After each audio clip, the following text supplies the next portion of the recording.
erkläre ich euch noch mal ein bisschen was zu meinem Lieblingspinsel, den ich wirklich ständig benutze. Auf den ersten Blick ist es nicht der prädestinierte Aquarellpinsel, aber ich liebe ihn fürs Aquarell, weil er so einen schönen straffen Haarkörper hat. Ihr hört's, der schnappt zurück, der ist stabil, der ist flexibel und ist fürs Aquarell zum detaillierten Zeichnen und Malen hervorragend. Ich zeige euch, was der Pinsel alles kann. Ich werde ihn jetzt als Aquarellpinsel benutzen. Eine Bauchfüllung und ich kann eine sehr ergiebige, lange Strecke mit dem Pinsel malen. Ich male es jetzt gerade zu Ende, bis er nichts mehr abgibt. Ihr seht, er speichert, obwohl es ein Synthetikpinsel ist, sehr, sehr viel Farbe und Flüssigkeit in seinem Körper. So, jetzt ist dann Ende. Ich kann mit dem ganz zarte, feine Linien zeichnen. Ich kann schreiben. Also es ist auch als Signierpinsel dann. Und jetzt zeige ich euch den absoluten Star für mich, den ich beständig, immer bei jedem Pinsel im Aquarell brauche.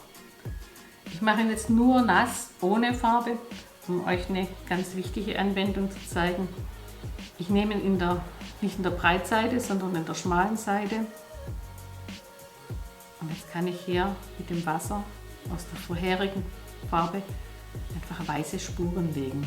Das nennt man Auswaschtechnik und dafür ist der Pinsel aus dem Grund so fantastisch gut geeignet, weil er stabil ist. Ich kann Druck ausüben und wenn ich einen Hauch zart drüber ziehe, kann ich ganz zarte Spuren legen. Also er hat alle Möglichkeiten. Und dann natürlich die Breitseite, sehr gut einsetzbar. Jetzt zeige ich euch eine weitere Anwendung des Robustus Pinsels. Es ist ein absoluter Allround-Pinsel. Also wie gesagt, ich nutze ihn für Aquarell, Acryl und auch für Ölmalerei ist er nutzbar. Jetzt machen wir das mal mit der Acrylfarbe. Hier ist die Acrylfarbe, wässrig, rot.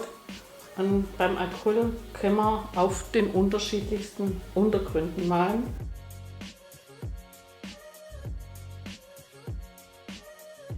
Und wenn ich Acryl male mit den Pinseln, das sollen ja lange durchhalten, dann stelle ich die tatsächlich so wie sie sind ins Wassergefäß, damit die Farbe gar nicht erst antrocknet.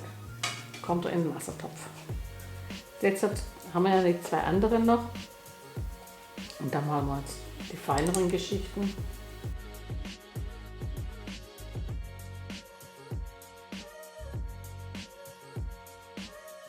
Jetzt zeige ich euch die letzte Technik, die letzte Farbe.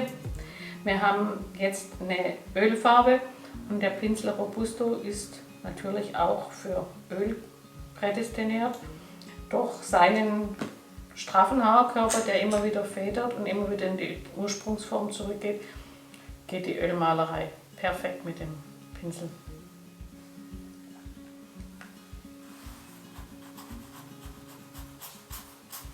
Und wenn ich hier auf diesem Untergrund, wenn man kann, nicht nur auf Papier oder auf Holz, sondern auch auf Pappe, auf Karton, der Pinsel nimmt jeden Untergrund. Geht immer wieder in die Ursprungsform zurück, sodass man auch gleich mit ihm weiterarbeiten kann. Man muss nicht erst wieder alles hinrichten. Was man hier jetzt natürlich bräuchte, sind verschiedene Ölmalmittel, sodass man auch zeigen kann, dass die Ölfarbe mit dem Pinsel aquarellhaft, leicht vermalbar ist. Aber wenn man nur eine Farbe, gibt es jetzt wenig Variation zur Technik des Acryls, aber das ist ja auch nicht das Wesentliche. Wir wollen hier uns den Pinsel hier zeigen und zeigen, dass der Pinsel mit wirklich jedem Malmedium umgehen kann, von Aquarell zu Acryl bis zum Öl. Er ist also universal einsetzbar und das ist das Wesentliche. Dadurch können wir mit dem alles. Wir sind nicht gebunden auf eine Technik, wir müssen jetzt den nur wieder schön auswaschen mit der Ölfarbe. Dazu ist natürlich diese fettige, gute Seife von Vorteil, so kriegt man alles gleich raus und können, sobald der Pinsel sauber ist, gleich zur nächsten Technik wieder und können mit dem Aquarell wieder weitermalen. Also wir müssen nicht aufpassen, dass der Pinsel nur fürs Ölmalen ist oder nur fürs Acryl. Also er ist wirklich für jede Technik hier einsetzbar.